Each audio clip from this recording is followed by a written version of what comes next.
दोस्तों, हिंदू धर्म में कई ऐसे मंदिर हैं जिनके चमत्कारों को आज तक कोई समझ नहीं पाया। इनके सामने आकर तो वैज्ञानिक भी हक्के बक्के रह जाते हैं। आखिर कैसे एक मूर्ति को पसीना आता है, यहाँ तक कि इसके अंदर से समुद्र की लहरों की आवाज भी आती है। यहाँ तक कि इसके अंदर एक दीपक मौजूद है जो लगातार कई सालों से चल रहा है। और आज हम आपको ऐसे एक मंदिर यानी तिरुपति बालाजी के बारे में 10 ऐसे रहस्य बताने वाले हैं जिसे आज तक कोई भी सॉल्व नहीं कर पाया है। और लोग कितना भी कह ले कि भगवान नहीं होते, यहाँ के सबके होश उड़ जाते हैं। तो चलिए शुरू करते हैं। चलिए एक एक करके पहले सभी रहस्यों से पर्दा उठाते हैं। नंबर 1, मूर्ति को आता है पसीना। हाँ भाई, आपने बिल्कुल सही सुना है, मूर्ति में से पसीना आता है। वैसे तो बालाजी की मूर्ति एक खास प्रकार के चिकने पत्थर से बनाई गई है, लेकिन फिर भी ये एकदम जीवंत लगती है। और उसका सबसे बड़ा प्रूफ है कि मूर्ति को पसीना आता है। इसलिए मंदिर के वातावरण को काफी ठंडा रखा जाता है, लेकिन फिर भी कभी कभी बहुत गर्मी होने पर या आरती के वक्त मूर्ति से पसीना निकलते हुए देखा गया है। और कमाल की बात यह कि उनकी जो पीठ है वो भी हमेशा नम रहती है, बिल्कुल जैसे इंसानों की होती है। थोड़ी थोड़ी गर्मी लगने पर इसके ऊपर कई बार सोच विचार और रिसर्च हुआ है, लेकिन किसी को कई साइंटिफिक रीजन नहीं मिला। ये चमत्कार नहीं तो और क्या है। नंबर 2, समुद्र की लहरों की आवाज। यहाँ जाने वाले कहते हैं श्री वेंकटेश्वर जी की मूर्ति से अजीब सी आवाज आती है, और जब हम मूर्ति को कान लगाकर आराम से सुनते हैं तो अंदर से समुद्र की आवाज आती है, जैसे कि मूर्ति के अंदर पूरा समुद्र बसा हो। और कई लोग कहते हैं इसलिए कि बाबा की मूर्ति थोड़ी नम रहती है। और दोस्तों, बाकी सारे रहस्यों की तरह लोगों को ये नहीं पता कि ऐसी आवाज मूर्ति से क्यों आती है, कहाँ से आती है और किस चीज की आती है, यानी कि मूर्ति के अंदर ऐसा क्या है। कई लोग तो कहते हैं अंदर खुद विष्णु जी का ही वास जो कि अनंत समुद्र में अपने शीशनाग पर विराजमान है। नंबर 3, मूर्ति पर लगे बाल। दोस्तों, क्या आपको पता है इस मूर्ति पर बाल भी लगे हुए हैं। और सबसे कमाल की बात यह है कि इसके बाल बिल्कुल असली इंसान के बालों जैसे लगते हैं। और लोगों का ये मानना है कि बिल्कुल असली इंसान के बाल ही हैं। और इसके अंदर एक अद्भुत बात यह भी है कि बाल कभी भी खराब नहीं होते और कभी भी उलझते भी नहीं है, बिल्कुल सीधे ही रहते हैं। ये बाल बहुत सिल्की होने के साथ साथ एकदम मुलायम भी रहते हैं। कई लोग मानते हैं कि वेंकटेश्वर बाबा के खुद के बाल हैं, लेकिन इसके रहस्य को भी देखो कोई सुलझा नहीं पाया है। ये बाल इतने अद्भुत क्यों हैं और मूर्ति के ऊपर क्या कर रहे हैं। ये बाल असली हैं, लेकिन मूर्ति पर कैसे, ये एक सच में मिस्ट्री है। नंबर 4, अनोखा गांव। इस मंदिर के थोड़ी दूर गांव स्थित है, जहां पर नॉर्मल लोगों का जाना बिल्कुल भी अलाउड नहीं होता है। उसमें उन्हें प्रवेश नहीं करने दिया जाता है। और भगवान के लिए लाया गया सारा खाना, कपड़ा और आरती का सामान बस इसी गांव से आता है। और इस गांव में महिलाएं जो होती हैं वो सिले हुए कपड़े नहीं पहनती हैं, बल्कि एकदम पुराने जमाने के जैसे कपड़े पहने जाते हैं और वैसे ही सादे कपड़े पहनती हैं, जैसे कि नॉर्मल साड़ी। यहाँ तक कि पुरुष जो है वह भी बिल्कुल कुछ इसी तरह से रहते हैं। यहाँ से लाया गया खाना पीना कपड़ा बाहर मिलने वाले वस्तुओं से अलग होता है, क्योंकि पूरी तरीके से नेचुरल होता है। और इसलिए ही यहाँ बाहर के लोगों को जाने नहीं दिया जाता, क्योंकि उनका मानना है कि इससे जगह अशुद्ध हो सकती है। नंबर 5, मूर्ति की जगह। दोस्तों, मंदिर का एक रहस्य ये भी है कि मूर्ति की जगह बदल जाती है।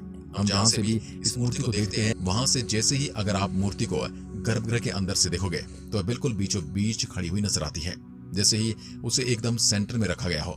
लेकिन वही अगर आप गर्भगृह के बाहर से मूर्ति को देखते हो तो वह कुछ ऐसी दिखती है जैसे कि वह दाएं और कोने में खड़ी हो।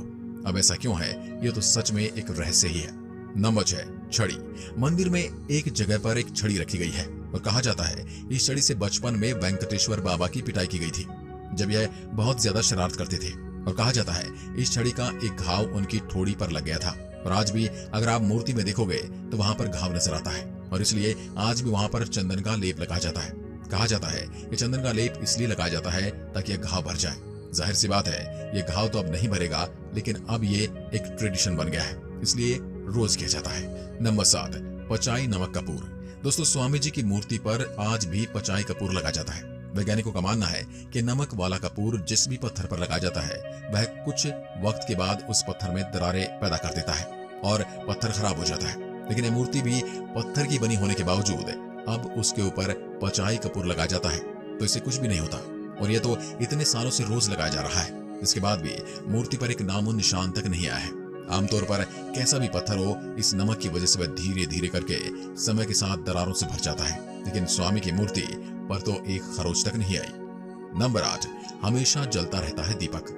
आपको ये बात तो पता ही होगा कि अक्सर मंदिरों में ज्योति जलाई जाती है, बिल्कुल वैसे ही इस मंदिर में भी एक दीपक है जो कभी नहीं बुझता है। ये दीपक हमेशा जलता रहता है। और चौंकाने वाली बात तो ये है कि इस दिए में कभी तेल या घी नहीं डाला जाता, इसके बाद भी यह दिया कई सालों से लगातार जलता आ रहा है और एक बार भी नहीं बुझा है। यहाँ तक कि लोगों को यह भी नहीं पता कि इस दीपक को सबसे पहली बार कब जलाया गया था, इसे किसने जलाया था और यह दिया अब कैसे प्रज्वलित है। ये तो सच में अपने आप ही बहुत ज्यादा बड़ा रहस्य है। मंदिर के सेवकों का कहना है कि इस दिए को कभी छुआ भी नहीं जाता है, उसके बाद भी यह दिया बस जलता रहता है। नंबर 9, चंदन के लेप में छवि। दोस्तों, जब हम आपको इसका इतिहास बता रहे थे तब हमने बताया था कि कैसे इस मूर्ति में माता लक्ष्मी और विष्णु दोनों विराजमान हैं और कहा जाता है माता लक्ष्मी इस वेंकटेश स्वामी की मूर्ति के हृदय में विराजमान है और यह हमें तब दिखता है जब हर गुरुवार को मूर्ति के सारे वस्त्र और आभूषणों को निकालकर उन्हें स्नान करवाया जाता है और इसी के साथ उनके पूरे शरीर पर चंदन का लेप लगाया जाता है। और इसके बाद जब इस चंदन के लेप को निकाला जाता है तो हर बार वेंकटेश्वर स्वामी की मूर्ति में माता लक्ष्मी की आकृति दिखाई देती है, वो भी उनके हृदय के पास। अब आप ही बताइए, ये चमत्कार नहीं तो क्या है? ये बताता है कि किस तरीके से इस मूर्ति के हृदय में माता लक्ष्मी विराजमान है। नंबर 10, नीचे धोती ऊपर साड़ी। अगर आप इस मंदिर में कभी भी जाते हो और मूर्ति को देखोगे तो आप पाएंगे कि हर बार मूर्ति के कपड़े दो प्रकार के होते हैं। नीचे धोती होती है और ऊपर साड़ी पहनाई जाती है, यानी कि यहाँ पुरुष और महिला दोनों के कपड़े वेंकटेश्वर स्वामी को पहनाए जाते हैं। और उसका कारण ये है कि इस एक प्रतिमा में श्री लक्ष्मी जी और विष्णु जी दोनों विराजमान है, तो इसलिए नीचे धोती और ऊपर साड़ी पहनाकर वेंकटेश्वर जी की मूर्ति को तैयार किया जाता है और इसी के साथ उन्हें कई सारे अलग अलग आभूषण भी पहनाए जाते हैं। अब दोस्तों, ये रहस्य सुनकर आप सभी लोग हैरान हैं। अब आप थोड़ा इसके इतिहास को भी जान लीजिए। दोस्तों, तिरुपति बालाजी मंदिर को टेम्पल ऑफ 7 हिल्स भी कहा जाता है। इस मंदिर का निर्माण करीब 3री शताब्दी के आसपास में हुआ था, जिसका समय समय पर अलग अलग वंश के शासकों द्वारा रिस्टोरेशन करवाया गया है। 5वीं शताब्दी तक ये मंदिर सनातनियों का प्रमुख धार्मिक केंद्र बन चुका था।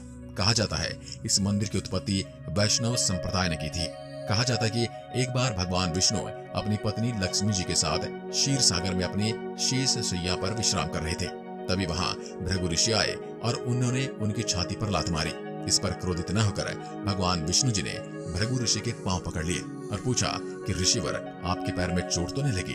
लेकिन लक्ष्मी जी को ऋषि का यह व्यवहार पसंद नहीं आया और वो क्रोधित होकर वैकुंठ छोड़कर चली गई और पृथ्वी पर पद्मावती नाम की कन्या के रूप में जन्म लिया। इस पर भगवान विष्णु ने अपना रूप बदलकर वेंकटेश्वर के रूप में माता पद्मावती के पास पहुंच गए और विवाह का प्रस्ताव रखा, जिसे देवी ने स्वीकार कर लिया और फिर दोनों का विवाह हो गया। आज भी तिरुपति मंदिर में स्थित मूर्तियों को आधा पुरुष व आधा महिला कपड़ों में सजाया जाता है। ऐसा माना जाता है कि यहाँ भगवान वेंकटेश्वर स्वामी अपनी पत्नी पद्मावती के साथ निवास करते हैं। तो दोस्तों, आज के लिए बस इतना ही था। आपको ये वीडियो कैसा लगा कमेंट में लिखकर जरूर बताइएगा। एक बार फिर मिलते हैं, तब तक के लिए नमस्कार, जय हिंद, जय भारत।